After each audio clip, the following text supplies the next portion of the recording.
तो मित्रों हमने उन कुछ अपने भारतीय संविधान के अधिनियम पढ़ रहे हैं, जिसमें अधिनियम 1935 तक हो गए हैं कंप्लीट। अब 1909, 1919 और 1935 ये 3 अधिनियम ऐसे हैं जिनके लिए कुछ विद्वानों ने अलग अलग कथन कहे हैं। तो मित्रों हम ध्यान देते हैं कथनों पर कि किस विद्वान ने क्या कहा है।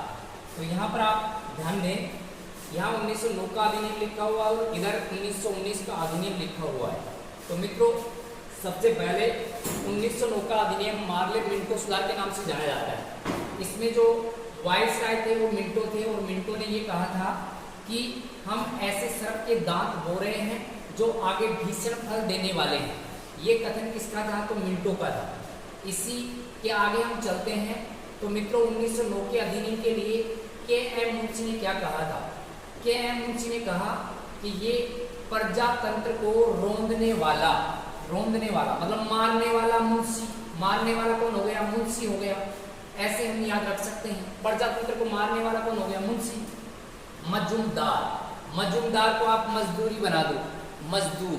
और ये मजदूर चंद्रमा की चांदनी में काम कर रहे हैं। मजदूर कहाँ काम कर रहे हैं मित्रों? चंद्रमा की चांदनी में। तो मजूमदार का कथन आए तो चंद्रमा की चांदनी के समान रोशनी देने वाला अधिनियम 1909 का ये मजूमदार ने कहा। यहाँ पर मैकडोनाल्ड ने क्या कहा मित्रों? मैकडोनाल्ड जो एक विदेशी राइटर था, उसने ये कहा कि यह अधिनियम 1909 का अधिनियम प्रजातंत्र व नौकरशाही दोनों के मध्य एक अधूरा समझौता था। कैसा समझौता था मित्रों? अधूरा। तो मैक है, डोनाल्ड है, डोनाल्ड अधूरा चलता है, अधूरा समझौता करता है। ऐसे मित्रों हम ध्यान रख सकते हैं 1909 के अधिनियम को।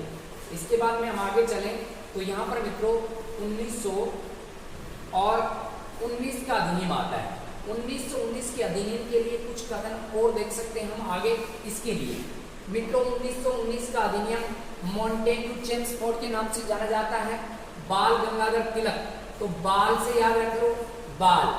ये बाल मतलब बिना बाल का आदमी है। तो अगर ऐसे आ जाए कि बिना सूरज के सवेरा करने वाला अधिनियम 1919 का, ये किसने कहा? बाल गंगाधर तिलक ने कहा। तो बिना बाल याद रख लो। इसके बाद में बोस तो बेड़ियों में झगड़ा हुआ था। बोस तो कहाँ झगड़ा हुआ था? बेड़ियों में। तो बोस सुभाष चंद्र बोस ने कहा कि यह अधिनियम बेड़ियों में जकड़ने वाला अधिनियम है 1919 के अधिनियम के लिए। स्पीयर ने क्या कहा? विदेशी राइटर था, वो तो बड़ा ही करेगा।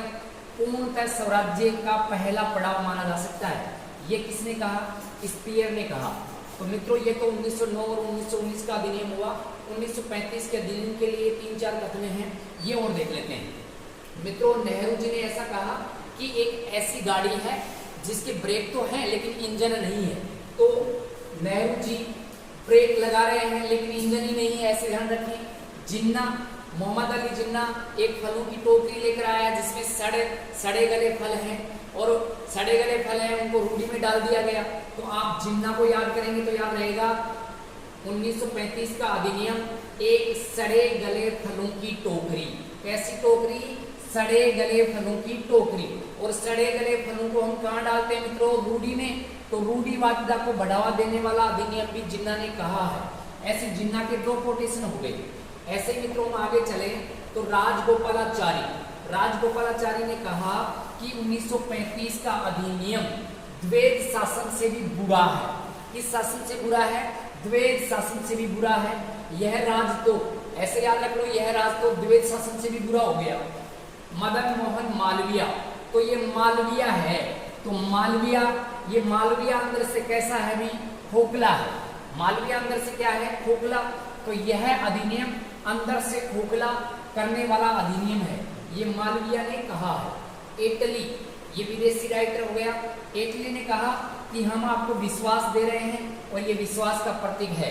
तो ये एटली ने 1935 के अधिनियम के लिए कहा। और ए.वी. ने कहा कि यह हरामी संघ की स्थापना करने वाला है या बढ़ावा देने वाला है, ये ए.वी. ने कहा था।